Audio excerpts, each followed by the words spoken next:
মাওলা, আমি তো গুনাহ করেছি, তোমার দরবারের আসামি। মাওলা তুমি যদি মাফ করে দাও, আমাকে প্রশ্ন করার কেউ নাই, আমাকে জিজ্ঞেস করারও কেউ নাই, আমাকে আটকানোর কেউ নেই। বান্দা যখন অনুতপ্ত মন নিয়ে বারবার বলতে থাকে, রব্বে করিমের রহমত তাকাইতে থাকে, তাকাতে তাকাইতে এক সময় রব্বে করিম বলে, বান্দারে তোর বলার ধরনটা পছন্দ হয়েছে, তোর ডাকার ধরনটা পছন্দ হয়েছে, তোর চোখের পানি পছন্দ হয়েছে, তোর বলাটা পছন্দ হয়েছে।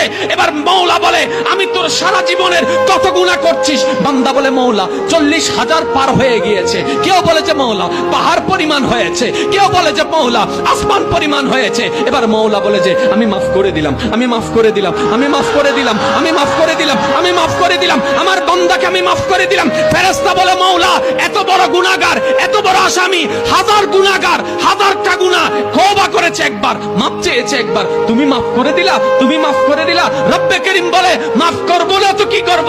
বান্দাটা কার দেখতে হবে না, বান্দাটা কার দেখতে হবে না, সে রহমানের কাছে মাফ চেয়ে যদি মাফ না পাই, তাহলে তো বিশ্বের কাছে মাথা নত হয়ে যাবে।